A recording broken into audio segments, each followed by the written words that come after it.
I would save every single dollar that I made. And I didn't make much money at all. But I would save every single dollar that I made. If I did a seminar somewhere, or a posing exhibition, or my mail order business that I started really little, I would save everything. And I remember that when I had $26,000 or whatever it was, I had in cash in the bank. And I was looking around like a fanatic for a apartment building. And I felt very strongly that before I ever buy an apartment, a condominium, or a house, I got to have income property first. So, and what happened was that I bought then eventually a 6-unit apartment building, and in the front it had the owner's unit, which was like double the size of all the other apartments. So that was perfect for me. So there I had my apartment, and I had an apartment building. So this to me was very clear. But I had the courage to do it, to take all my money, and that there was not one single dollar left, and put it into this investment. And that's what I always did. And eventually I had 100 plus apartments, and had a great business. And this was way before. And then offices also, started investing in offices on Main Street in Santa Monica. And so before I ever did a film, or got really heavily into the film business, I already was a millionaire from the real estate deals that I've made and for all the success that I had in real estate. Welcome back to Ohm's Law of Life. This is the YouTube channel where we discuss how energy law is impacting every aspect of your life by using Ohm's Law as a primer, and then showing you how it affects different things that the clip we've chosen from the internet is describing. This week's guest is Arnold Schwarzenegger. As always, Chris is with us to help analyze the clip. How are you doing this week, Chris? Doing good. Arnold's a very interesting guy because as a bodybuilder, he should be very familiar with resistance training. And it is interesting how in the clip he does make that equation. Oh, it was the first thing that came to my mind. I mean, his story is fascinating. I didn't know any of that stuff about him, but I thought right away, as soon as I watched it, I'm like, well, this is someone who's figured it out because he's done resistance training. And any bodybuilder knows the only way that you become a top bodybuilder is to encounter resistance all of the time, intentionally encounter resistance with your physical resistance, and how encountering that builds your body into what he ended up doing, which was just, Total insanity. A global sensation. Total insanity, global sensation. But a lot of hard work, a lot of butting up against that resistance. Growing up, you had no plumbing. I don't think you had a toilet, no shower. You had heat only from the stove. What do you think not having much growing up taught you about money? Well, I think more importantly is that growing up like the way I did, poor, and with none of those luxuries, all of those things, made you much more hungry for success. So when you grow up like that, you don't shy away from anything. I mean, working to me was kind of like never, oh my God, I have to work. I loved working. If it was in bodybuilding or making an endorsement here or an investment in an apartment building or starting a mail order business or getting into movies or doing this or doing that, it's like, wow, this is really amazing. But it took a lot of hard work, but I never shied away from work.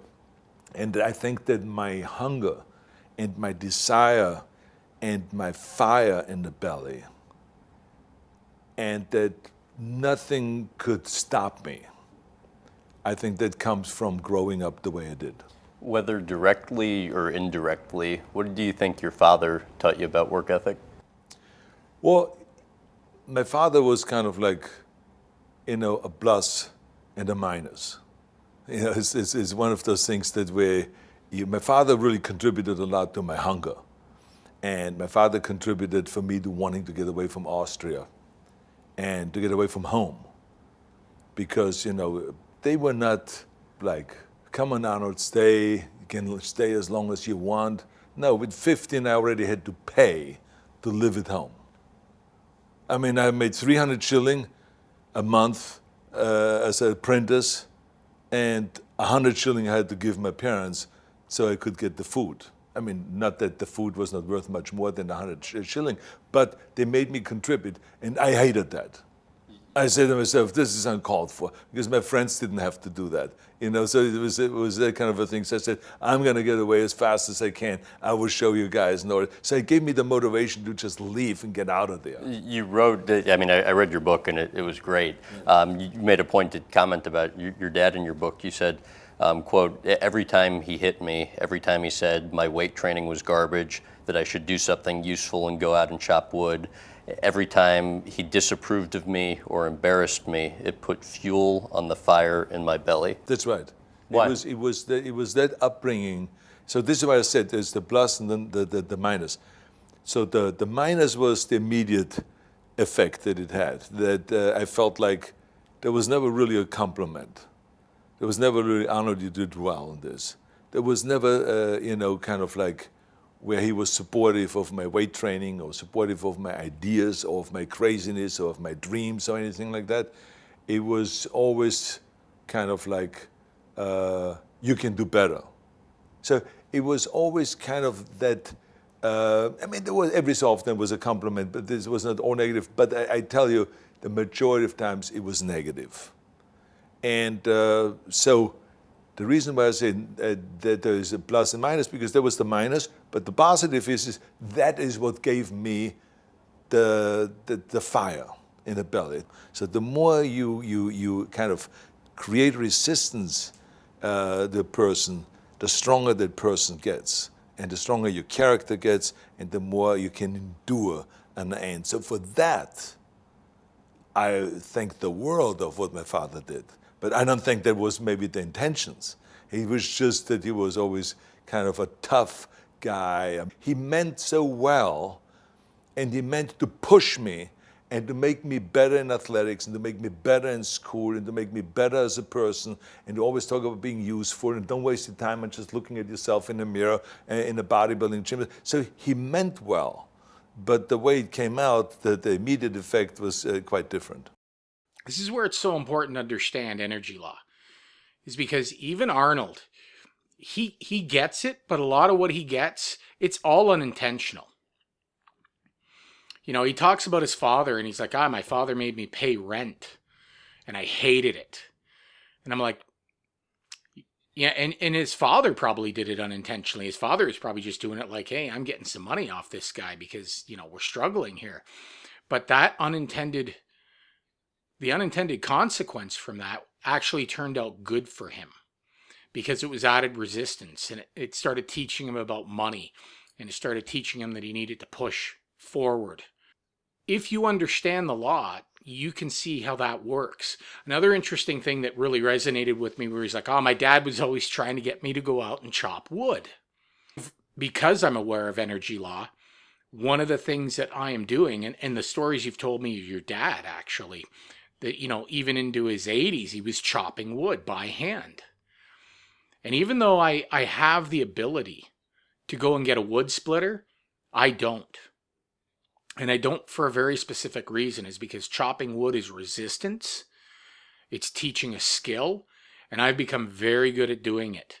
And it's a good workout. And so instead of me going and spending my money on a wood splitter, I continue to chop it with an axe, even though I could make my life easier. I could remove that resistance of chopping wood from my life. I'm not doing it because I understand the value of that added resistance. It's building muscle. It's building skill and splitting. It makes me more resilient. I just find now that I understand energy law more, that seems to be coming out more in me, is that it's important to always maintain a healthy level of resistance in your life. Well, and I think this is one of the biggest challenges, especially with this clip, is that he clearly was in an abusive household. They talk about how every time my father hit me, it was the fire in my belly. And I think that's one of the biggest challenges we have here, is that you see someone like Arnold Schwarzenegger, hugely successful, but he is an outlier as well. The average person isn't as driven by the abusive environment as Arnold was. And I think that the biggest challenge we have as a society is we can't fall back into this spare the rod, spoil the child. Because as we make videos like this, I have a legitimate concern that people are going to watch it and then use this as a justification to just kick the crap out of their kids. But the average child is not motivated in this way. And that's where Arnold is a great example of how the adaptation can lead to a positive. But the vast majority of people that are growing up in an abusive environment like that aren't. And I don't know what the answer is as far as how do you motivate a whole generation of young people to overcome resistance without cruelty? It's about making people aware, and then they're going to have to choose for themselves, because not everybody's going to do it. It wasn't until I got into the trades and I became my own boss, and I had to approach each job as, how fast do you want to get this done? How much do you want to make in a day? Because there were jobs I was getting that I could take 3 or 4 days on, but it wasn't changing how much money I was going to make. And so if I worked harder that day, skipped my lunches, skipped my breaks, didn't dawdle, didn't talk, and just focused on the work, I could do a 2-day job in 1 day and make twice as much money as I would doing it over 2. And so for me, that was just something that I unintentionally didn't understand about myself. But going forward, as I kept working in this industry and kept getting better at it, more and more of these management positions kept coming up, and I wouldn't take them because I was afraid to have to sit at a desk. Just because I was afraid that time was going to go by slower through the day and I wouldn't enjoy it. So I just kept doing what I was doing. Now into my 50s, I enjoy doing the hard work. And the reason why is because all of the guys that ended up taking those management positions back when they were in their 30s, when I see them now, they're all weaker individuals physically for it. They're all on heart medications. They're all having strokes. They have heart monitors hooked up to them while they're at their desks, and it's because they wake up in the morning, they have their morning coffee, they get in their cars, they drive to work, no resistance, they get into the office, they have some stress, but they're just sitting at a desk looking at a computer for 8 hours, they're taking their lunches, they're driving home at night, again, no resistance at work physically, no resistance getting home. And then they get home, and unless they have something else, they just end up having dinner, sitting down in front of the TV, or maybe reading a book. But again, no resistance. And they've been doing it for 20 years.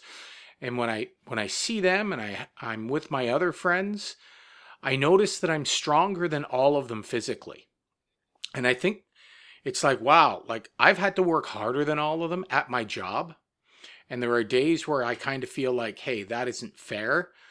But at the end of the day, it's like, wow, like my health is way better than all of these other people. And it's just another unintended consequence of society. We keep specializing, becoming more and more specialized in our trades. And a lot of these specialties remove, especially the ones that are most desired, they remove all physicality from the job. And it's creating a very, very physically weak society.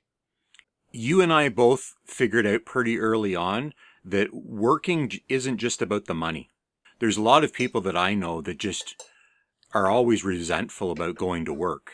And you have to look at it for something beyond the energy transfer of the money for the labor. And if you can do that, then you start to see that, having that purpose, that thing to do, doing the job with integrity, like Arnold's saying, he loved working. It didn't matter what he was doing. He just wanted to be doing something. And we've really lost that. And a lot of that is timing, because Arnold's coming from a very different time, like post-World War II. So he's coming up in a very different time. And he's also arriving in America at a time of pretty much limitless opportunity. So he had a lot of timing things, which is why he really is an outlier. We judge ourselves against these people thinking that, well, if I can't be Arnold, then why even try?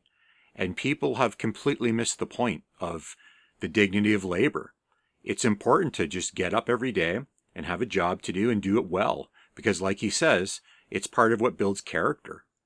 Society's lost that. I mean, everything that we've built right now is about, well, you get to retire in Canada at 67. But then it's like, oh, you can retire earlier at 60. And then there's the freedom 55. And all of these things, everyone's aiming for this. Oh, if I can just get to a point where I don't have to have any resistance in my life, where I don't have to work anymore. And that's fine in some instances, but you better have an activity to do afterwards. You've got to have something else to do. We're all pushing towards this point in our lives where we are going to lower resistance to a point where there's absolutely nothing to do, and it weakens you. So if you're going to retire, you better have a backup plan for after. And unfortunately, one of the facts of life with energy law is you have got to encounter resistance until the day you die. Now, it's not a guarantee. It is not a guarantee that if you work hard every day of your life that you're going to live to be 100 years old. But if you don't, and you take the easy way out and decide not to, you most definitely won't. It's important that you maintain that Arnold Schwarzenegger resistance training every day. And it's just a fact of life. It's something that we've all got to become conscious of. And Schwarzenegger and most of our lives, the ones that end up doing it a lot of times do it unintentionally.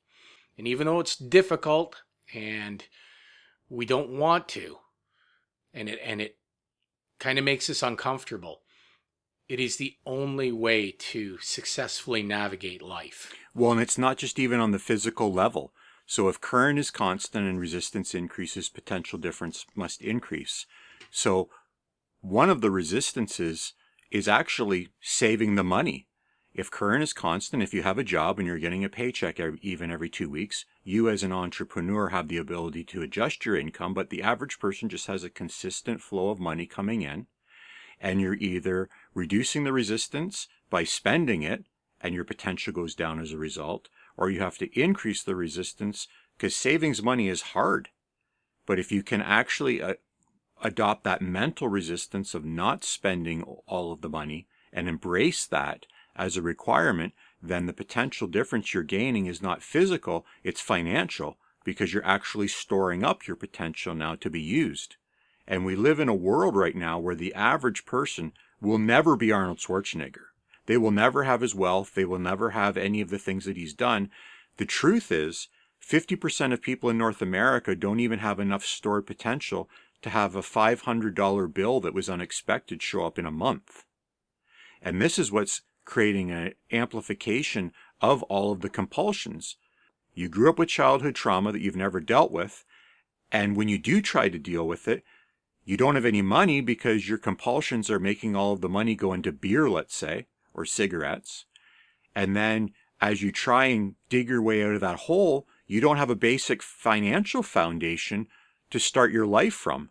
And I know that from myself, the hardest thing to overcome as far as that resistance of saving money is the first $10,000.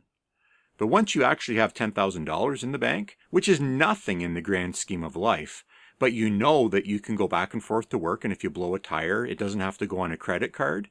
That level of mental stability that you get from that little bit of a financial foundation is what makes it easier and easier to kind of accept other resistances as well. Because the first $10,000 seems impossible, especially if you're making almost nothing. Everyone has something they can get rid of that they are probably spending their money on because of the compulsion that they haven't dealt with. So it becomes like a chicken and the egg. You can't save the money because you're compulsively spending it, but if you don't have a financial foundation, you never have the mental stability to deal with the compulsion in the first place. There are many pitfalls to being unconscious to these rules. And one of them is you want to have a savings. But if you're constantly pushing all of your money towards all these resistances that are hitting you, you never will. That's one pitfall if you're just unconscious of it. And every time something happens, you blow a tire, you got to call someone to come and change it instead of being able to change it yourself. Or you're just too tired to cook your own meal, so you call a local restaurant and have Uber Eats deliver it, and it's an extra, $35 in cost to have that meal just because you didn't feel like, going up against that resistance. The other pitfall is very interesting though, and that is, once you do accumulate, say, your $10,000, the more you save, the more you're going to be drawn to try and overcome all of the obstacles in front of you with that money you've saved. So you could work to 55 years old and have $8 million in the bank and go, hey, that's enough for me. I'm not working another day in my life. Nope, that is a bad decision. That is a bad decision because you will instantly take your savings overnight and eliminate all the resistances that were keeping you mentally sound, physically sound, and you'll just use that to overcome everything. You won't have a purpose anymore. You just live off of that money. So it's even a weirder situation than that, and definitely not good for GDP or the government or anyone like that. They do not like seeing things like that because they want you to spend, but it's almost like once you get a certain amount of money, it's great and all, and you can keep collecting it, but you've still got to be very careful to disperse that money out.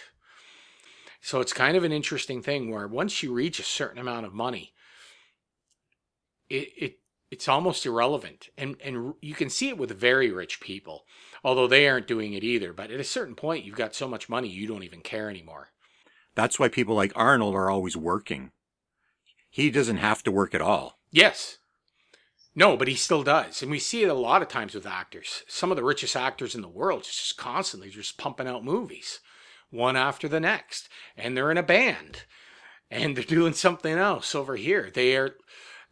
And I don't know if it's intentional either, or maybe it is. Maybe they have figured it out.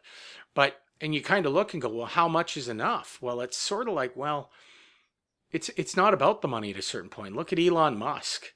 I mean, that guy probably works 20 hours a day. He wouldn't have to work again for the next 1,000 years.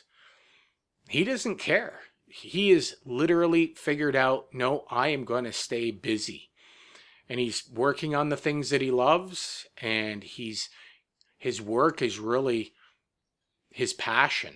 And maybe that's the answer in the end, is when you get to a certain point, you can take your passions and turn them into your resistance, which is what Arnold Schwarzenegger has done, right? His passion was bodybuilding. He's done that. His passion was acting. He has all the money he needs. He still needs to work and stay resilient and maintain those skills. Until I think people figure this out, until society figures this out, the more and more we travel down this path of the end goal is not to work anymore. The end goal is a life of leisure. We are going to continually get weaker and weaker. And now, what are they doing? They're introducing a basic income. So now it's not even about retirement anymore. This idea of you can have a life with less resistance once you hit 60. And now it's, no, you can have a life of leisure way earlier on, whenever you decide you want it. You can avoid resistances, the primary ones, shelter, food. You don't have to worry about those things anymore. You don't have to push against those resistances. And even though it seems like a good thing to do, like making your kid pay rent, Schwarzenegger was like, why do I got to pay rent? Why can't you pay it for me? He'd be much happier if his parents just paid that rent, but it would have weakened him. After I was a certain age, I had to pay rent. But what they were doing was they actually took all of that rent and put it in a separate account so that the day that I did leave, I had the first and last month's rent that they paid for with my own money.